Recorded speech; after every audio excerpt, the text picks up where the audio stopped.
The Fierce Deity mask and Majora's mask are two of the most mysterious and powerful items within the entire Zelda series. Is the Fierce Deity mask just a bonus item given to us for completing all of the mask's side quests, or is its inclusion in the game far darker than we are led to believe?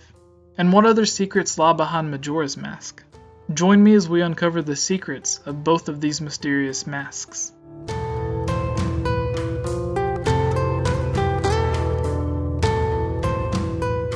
The Fierce Deity mask is one of, if not the biggest secret within the entire Zelda series. At least with Majora's mask, we come to see its personality, its evil intent, and a little bit of backstory.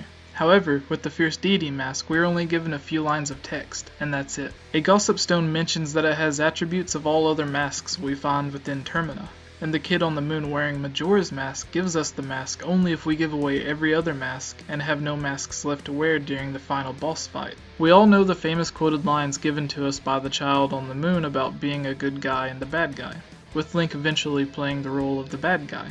But that can be deduced to the simple fact that in the kid's mind, or Majora's, he is doing the right thing and just having fun, playing tricks on the giants and causing misery to everyone in Termina. We as Link come along and ruin his fun, so he sees us as the bad guy.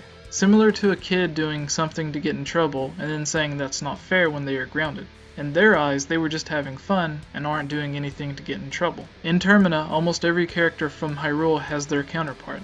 Some would say Majora is Demise or Ganondorf's counterpart, and even the goddess of time is mentioned, and that could be the goddess Hylia's counterpart.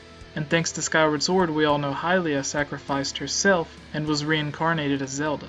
We have the Triforce of Power being represented in Hyrule by Demise's reincarnation, who is Ganondorf, and in Termina as Majora. We have the Triforce of Wisdom being represented in Hyrule by Hylia's reincarnation as Zelda, and in Termina as the Goddess of Time. We have the Triforce of Courage being represented in Hyrule as Link, but his Termina counterpart seems to be missing. Or is he? If we look at all the transformation masks, we can see the traits from both Link and the character the mask came from show up as the new transformation.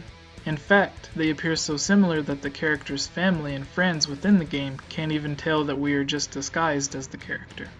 When the Deku Scrub at the beginning of the game is cursed by Majora, we get the Deku mask. We heal Darmani's soul, and we receive the Garon mask. We help Miku, or Mikwa, pass on, and we are rewarded with the Zora's mask. From this, we can come to the conclusion that a transformation mask needs to come from someone who is dead or dying. When we put on the Fierce Deity mask, it just looks like a different version of Adult Link, and our weapon is still a sword. Could the Fierce Deity have been Link's Termina's counterpart? And would that mean the Double Helix sword is actually Termina's Master Sword? Could a spirit being trapped in the mask explain his absence? Well, let's find out. Majora's mask is said to be an accursed item from an ancient tribe and was used in hexing rituals. We can assume, like the other masks, that Majora was once a being similar to Ganondorf, and just like Ganondorf or Demise in Hyrule, after Majora is defeated, he will be reincarnated over and over again. So to stop the reincarnation, while still alive, Majora and his power was sealed into a mask by an ancient tribe, similar to how Ganondorf, while still alive, was sealed into the spirit realm by the sages. If they are not dead, they can't be revived, and they must remain in prison for all of eternity. The ancient tribe who used Majora's mask in its hexing rituals is said to have sealed the mask in shadow, fearing the misuse would lead to catastrophe similar to the royal family hiding the Triforce in the sacred realm for fear of its misuse. Both Demise and Ganondorf have broken free from their imprisonment. Could the ancient tribe have predicted that Majora would also break free from the seal of the mask? While Demise was sealed, his manifestation created a monstrous being. Maybe the different forms we see from Majora during the boss battle isn't Majora, but different manifestations of his true form.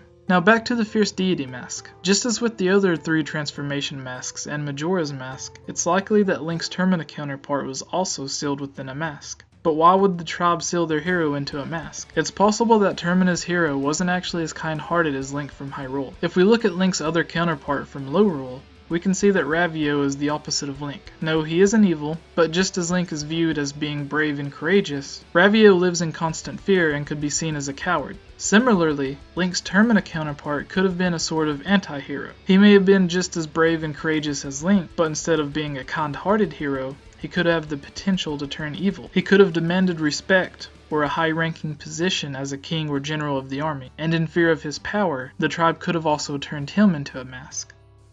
I like to think of Termina's hero as being similar to Vegeta from Dragon Ball Z, and compare Goku as Link from Hyrule.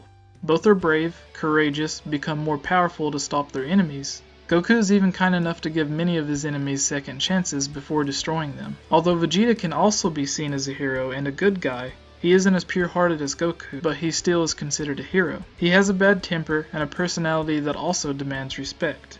And if not shown that respect, he is perfectly fine with being feared, and kills his enemies without mercy or having second thoughts. These characteristics can without a doubt also be described as fierce.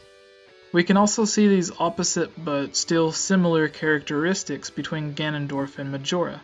Ganondorf wants to rule Hyrule and be its new king. Although he uses his power to curse people and create monsters, he is only doing so to make the people of Hyrule fear him enough to accept him as their new king. He doesn't want to destroy the land or kill all the races. He just wants the respect he thinks he deserves. Though it may seem like he is being pure evil, he has a clear goal and won't destroy the entire kingdom or kill all of the people, because then there would be no kingdom left to rule and no citizens left to worship him. In the same role, Majora also curses people and creates monsters. However, he isn't trying to gain their respect or be king of Termina. He is just having fun by torturing them and watching them suffer. Then, on what's supposed to be the happiest day of the year in Termina, he finds pleasure in the irony of all of them dying on the day they're supposed to be celebrating, even if that means destroying all of Termina and himself with it. Using the same Dragon Ball Z comparisons, we can compare Ganondorf to Frieza, who wants to rule the universe and be in complete control. He only kills those who stands up against him or fails to complete his orders.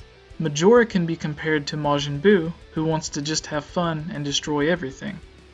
So do you think Fierce Deity is meant to be Link's counterpart? The similar physical appearances, the similar weapon, and both being able to shoot beams from their swords? Is the double helix sword Termina's master sword? Instead of the hero and Majora being reincarnated over and over again, could the ancient tribe have just sealed both of them in masks for the greater good? Let me know your thoughts and theories in the comments below. I hope you enjoyed this theory, and what do you want to see from my next serious Zelda theory? Again, please subscribe, thumb up, and let me know your thoughts in the comments below. Then check out some of my other theories, or my videos covering news about Zelda for Wii U. And until next time, thank you all for watching.